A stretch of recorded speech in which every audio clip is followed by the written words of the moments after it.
so many things. ṣùgbọ́n ṣé bẹ́ẹ̀ ló ṣe rí lọ́dọ̀ Kollington àti Barrister fún àwọn. Kollington àti Barrister tó jọ ń fẹ́ yàwó tó jọ ń fẹ́ mi.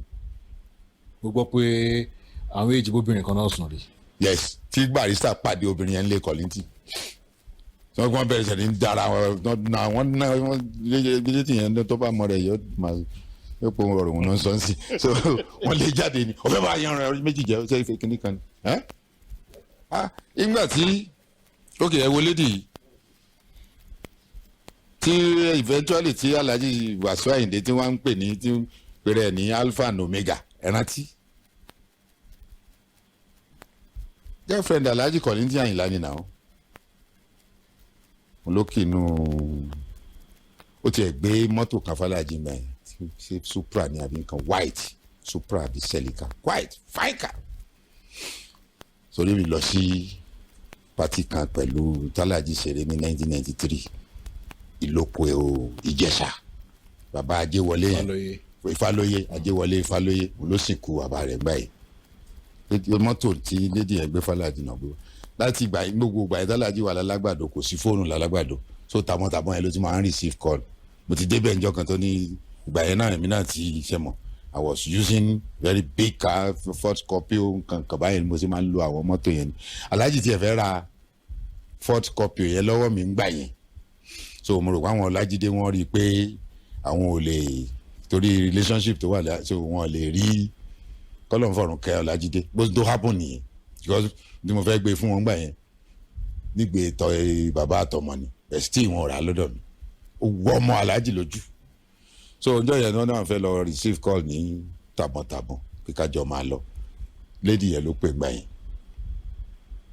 ìrọ̀lẹ́ tí máa ń sọ pé nínú life gbà yẹn ló máa mo ti dá májẹ̀mú mo ti dá májẹ̀mú mo ti dá o mo ti bọ́ lọ́hùn mi sọ̀rọ̀ mo ti bọ́ lọ́hùn ṣèlérí lórí aya tí mo fẹ́ ó yá o Yínká bèbí dá lọ́mọ ọmọ náà dá púpọ̀ Àyínkús bèbí dá lọ́mọ so ibẹ̀ ló tún kì í níbi rẹ́kọ̀dù bóyá máa gbọ́ rẹ́kọ̀dù àbáwọn èèyàn mọ rẹ́kọ̀dù tí mo sọ mo rántí bèbí Yínká mi London ọmọ Adénúgà ní Ìjẹ̀bú nílùú Ìṣíwọ̀ bàmí tọ́jú ọmọ mi kan wà nílùú London ọmọ Kọ́láwọlé mi Àyìnlá bọ́bọ́ Yusufu pẹ̀lá kan ní Adémíjà mi yú ọmọ Táyé lolú mi òye ìlà àwọn ọmọ tí Táyé bí fún nìyẹn ẹgbẹ́ Táyé Kollington kò bímọ ju fọkùnrin mi ju Alhaji lọ à ń lóde òní tá a wà yìí as God live it Alhaja Salawa náà kò lọ́mọ mi fọkùnrin mi mọ̀ ju Alhaji Kollington lọ bí ẹ̀pẹ́ ni àwọn oríṣiríṣi àwọn obìnrin tó bí àwọn ẹgbẹ́ Alhaji private life ẹ̀ ní ẹ̀bẹ̀ tí wọ́n fẹ́ àwọn obìnrin kan ní gbogbo bíi 84 bíi 88 yẹn so wọ́n ṣe díẹ̀ nínú díẹ̀. ta ló fẹ́ bí jù láàrin Barrister àti Kollington. ẹ̀yin ò lè sọ o àwọn méjèèjì ni wọ́n jọ mọ̀ o ọ̀rọ̀ ọmọ wọn náà fi fẹ́ tàṣe ara wọn o so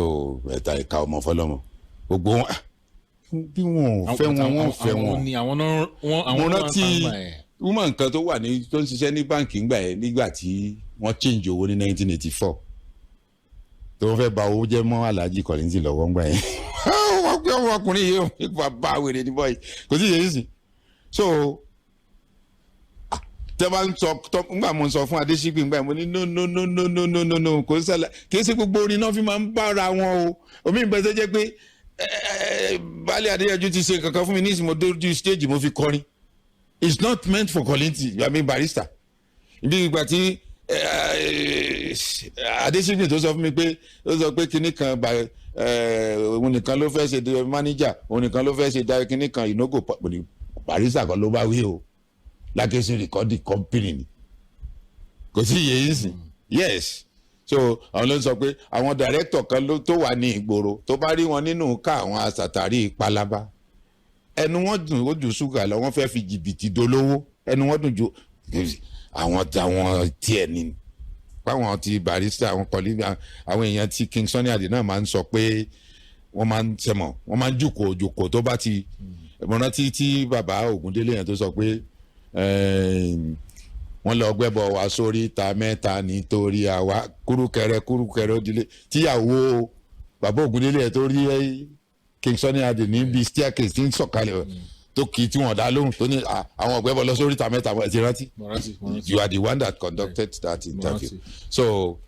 bí gbogbo ẹ̀ ṣe rí nìyẹn. So wọ́n máa ń kì í ṣe pé gbogbo ẹ̀ náà ni wọ́n fi máa ń ta sí nígbà tí wọ́n change owó ńgbà yẹn owó yẹn fẹ́ bàjẹ́ mọ́ Alhaji lọ́wọ́ ńgbà yẹn. So manager yẹn sàn gbé wọn ní máa wálé ọjọ́ 12 ni wọ́n dẹ̀ fún wa ńgbà yẹn ká fi change owó. ìgbà tó ti ń gbé rúmọ̀ kan nísìnyí pé wọn ò fẹ́ gbà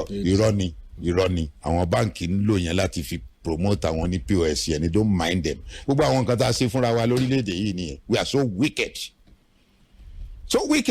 ẹ mo sọ pé gọ́ọ̀mẹ̀ntì bí àṣà olóògbé Lánrewájú Adépọ̀jù ó ní òpùrọ̀ òṣèlú ń parọ́ sọ́jà ń sábò sí bẹ́ẹ̀ lọ́rọ̀ Nàìjíríà yìí àwọn ìjọba wọn ń purọ́ àwa. ẹ fẹ́ mop old currency kò ní ìpín fi deadline sí. no why must you do that. láti wá ti wọ báńkì ẹ̀jẹ̀ ó jáde. ayé pé kí owó Second Republic yẹn kó yẹn lè bàjẹ́ láwọn kìnìún yẹn lọ́wọ́ 12 days ni mo rántí gbà yẹn 12 days lọ fún wọn. ibẹ̀ làwọn bàbá àgbẹ̀ yẹn àti wọ́n máa ń kó sínú kòkò ni. ìṣẹ̀lẹ̀ kó bá jáde òun kálukú bẹ̀rẹ̀ sí ní ra mọ́tò pẹ̀rẹ̀rẹ̀rẹ̀ gbàgbà yẹn etí ó wúlò fún wọ́n ra motorcycle wọ́n ra lé gan pàápàá nígbà yẹn. rẹ́kọ̀d tí Alhaji Kollington ṣe ní 2005 ọ̀rọ̀ inú ẹ̀ pọ̀ mí ìmọ̀ bóyá Kollington gan máa wà proud pé àwọn ṣe rẹ́kọ̀d yẹn bóyá wọ́n ti ṣe but kí ni iṣẹ́ bí wọ́n lórí àwọn ọ̀rọ̀ tí wọ́n sọ nípa back to sender. 2005 kọ́ ló ṣe. yàwó ni. 2007. ok 2007. ṣe sọ o ti ń bọ̀ díẹ̀díẹ̀ láti 2005. ṣe sọ̀rọ̀ ń pa ẹ̀. 2005 àbí 2006 I think that was the time he defended Wasiu Ayinde níbi Fuji Flavour àbí Fuji Favours àbí nǹkan. Flavour. so tí yẹ ti ń kọ oríndòwó yẹ pé má sọ ọmọ ọlọ́mọ léṣe kínní kan tó bá fẹ́ ṣe ẹ̀jẹ̀ fìlẹ̀ so ibẹ̀ ló ti defend Wasiu. nígbò tí 2006 ló ti di pé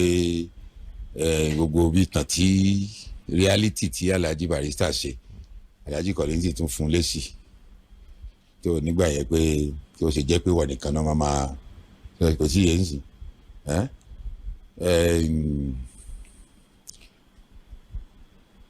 ìwé lọ sí kí ló fẹ́ sọ fún mi tó lè dùn mí ó Kọ́lá kí ló fẹ́ sọ fún mi tó lè dùn mí ó Kébé ọmọ tó ń sọ̀rọ̀ sáwọn tóbi ọmọ tó ń sọ̀rọ̀ sáwọn tóbi ó ń fi òbí ẹ̀ ta yín kì í sọmọ gidi mo rò pé ó ti ní skọ́skọ́ tí kì bá ṣe bẹ́ẹ̀ ó má dẹjọ́ bẹ́ẹ̀ kò tí ì yé yín sí ẹgbẹ́ náà ti ń sọ pé àgbàlagbà tó lọ ń sọ kò ṣẹ̀fọ̀n nínú ilé bí o rántí dúkìá olówó iyebíye kó rántí ọmọ pẹ̀lú ìyàwó tó ń bẹ nínú ilé yẹn bí kì bá ṣe bẹ́ẹ̀ so 2005 ló fi defend Wasiu 2006 lòun náà wá fi kọ pé òótọ́ ni ó fóun tẹ̀tẹ̀ pé gbogbo ìtàn tí Alhaji Wasiu sọ́ngbà yẹn pé it's true so pé Kasali mi Alani tó dára alẹ̀ tó sì ṣàfọ̀ kanú wọn nínú àwọn tí Alhaji tó pè jáde ń bẹ̀ yẹn so ó jẹ́ patron fún Alhaji Kollington gbà yẹn gbà tí wọ́n jọ ń ṣe kíní wéré yẹn gbà yẹn. ẹ̀tẹ́ bá wo gbogbo àwọn kíní yìí ẹ gbàgbé pé gbogbo ohun tẹ́ ń wò nínú social media there are so many people that are not even know anything even some of the Fuji musicians can't you see them whatever I'm saying now do you think Alhaji Kollington can know much of what I'm saying now kò tí yẹn sìn àwọn olórin yẹn gan fúnra wọn you ask some of them kí ni title record wọn ò mọ̀ àbírọ́ ni. ó máa ń dùn yàn. wọn ò mọ̀. wọn ní rántí yẹ wọn ní rántí record. so òun lọ́wọ́ máa sọ̀rọ̀ ẹnìkan pé ìgbà bá tó rántí tiẹ̀ mo rántí ìjọ kan tí Love Assist sọ pé bẹ́ẹ̀ bí 1988 àbí 1978 àbí 79 ni Kollington bẹ̀rẹ̀ rẹ́kọ́ọ̀dù àbí ló bẹ̀rẹ̀ sí ní. What is that? I love Alhaji Love Assist. Must comment positively about him yesterday or maybe today. But whatever you don't know, tell the interviewer, I have no idea. I can't remember, I can't recall, I can't recollect, whatever, just say it. But má sọ ohun tó máa wà controversial ó sì máa sọ pé Kollington bẹ̀rẹ̀ rẹ́kọ̀dù ní 1978 kò sí yéé sìn